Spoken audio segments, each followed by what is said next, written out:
Maaga pa nga lang, meron nga kinakalikot si Dada mga mare. At talagang nagulat ako dahil binilhan niya pala ng bagong bike si Aya. Grabe, nakakatuwa naman. Actually, sinabi din talaga sa akin ni Dada mga mare na pagka-uwi daw namin galing Maynila, bibilhan niya daw talaga ng bagong bike si Aya para kahit papano makabawi kami sa kanya. Gawa ng ilang weeks din kami nandun sa Maynila. Noong mga araw nga na to mga mare, hindi nga rin pala ako nakasama sa paghatid kay Aya dahil puyat nga ako. Anong oras na nga rin pala ako nagising noon, kaya si Dada na nga lang din pala yung naghatid kay Aya sa school. Tapos, nung pagka-uwi niya, dumaan na nga rin pala muna siya sa may bilihan ng bike. At eto nga, binilhan niya nga ng bike si Aya. At bago niya pa nga sunduin si Aya, aayusin at i-assemble niya na muna at lalagyan na nga rin pala muna ng battery para tumunog etong bike niya. Pero ako na nga lang din pala yung pinakisuyuan ni Dada mga mare na ayusin etong bike ni Aya dahil magluluto daw muna siya ng aming umagahan. Alam niyo ba guys, sobrang natutuwa talaga ako dito kay Dada. Sobrang mahal na mahal niya talaga si Aya.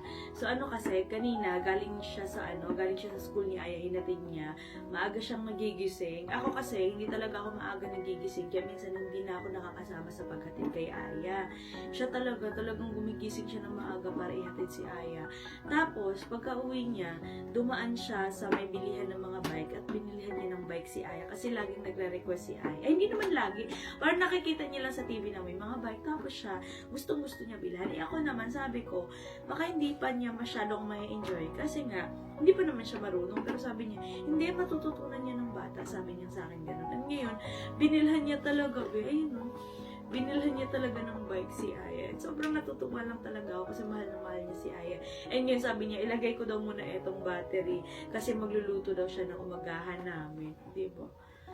So, lagay natin tong battery. And titingnan natin mamaya kung ano yung magiging reaction ni Aya dito sa regalo ng daddy niya sa kanya. Alam niyo ba, spoiled na spoiled talaga si Aya kay Dada. Totoo lang. Kasi ako, kumbaga, pag may gusto si Aya, binibigay ko naman. Pero hindi yung lagi talaga. Kasi baka mas spoiled ko siya. Ganun. So, paminsan-minsan lang. Ganun. Pero eto si Dada, lahat ng gusto ko, ibinibigay talaga. Tapos, alam niyo ba, kapag ka naiyak si Aya, halimbawa, pinagalitan ko siya. Sabi ko, ay, wag yan, bawal yan. Aba, anong sinasabi ni Aya? Sumbong kita kay Daddy. Gaganon-ganonin ako. Kaya sabi ko minsan kay Dada, wag niya masyadong spoiled ang bata. Ayaw makinig, Ako pa minsan pinapagalitan kasi pinapagalitan ko daw si Aya. Diyos ko dahil. Daddy, anong niluluto mo? Dinuguan. Nagluluto siya, guys. Kaya pinaano niya sa akin. Kasi baka magutom daw si Aya pag uwi galing school. Kasi minsan si Aya hindi na kumakain dito sa sa bahay, sa school na siya kumakain. Pero may times na ayaw niya kumain sa school, gusto niya dito lang sa bahay. Guys, lagay na natin. Natapos ko na nga pala siya i-assemble at lagyan ng battery mga mare at grabe, napakaganda. Tapos meron na nga rin pala siyang pa-music. Ang ganda. And mamaya guys, titingnan natin kung ano yung magiging reaction niya.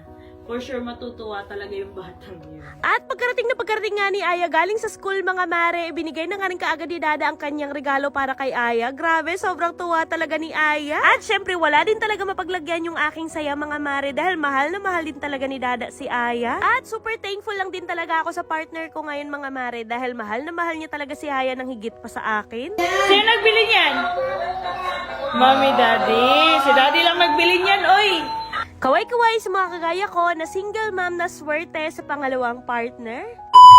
Gusto niyo ba magkaroon ng 500 pesos? Wala kayo ibang gagawin kundi i-download lang ang Lucky Fortune at mag-register na sa comment section ng link. Pero bago yon, tuturuan ko na muna kayo kung paano manalo at maglaro dito sa nilalaro kong Lucky Fortune. Pero paalala lang po guys, bawal po ito sa mga bata, para lang po ito sa mga taong may extra money and extra time. Dito nga pala sa Lucky Fortune, eto ka palang Mines yung aking nilalaro, pero marami kang games na pwedeng pagpilian doon. Pero dito kasi sa Lucky Fortune, dito kasi talaga ako sa Mines laging nananalo. Dito sa Mine guys, kailangan mo lang talaga maiwasan yung bomba. So ayan, nag-bet lang ako dito ng 50 pesos. Ayan, kapag ka walang bomba guys, pwede mo na i-cash out kaagad para panalo ka na rin kaagad. Ayan.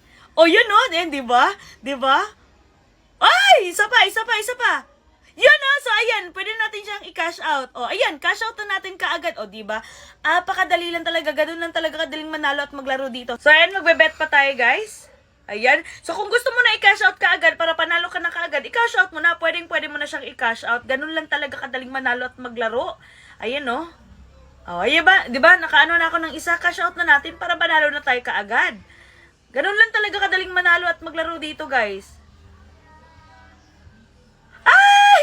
Cash out na natin! Cash out!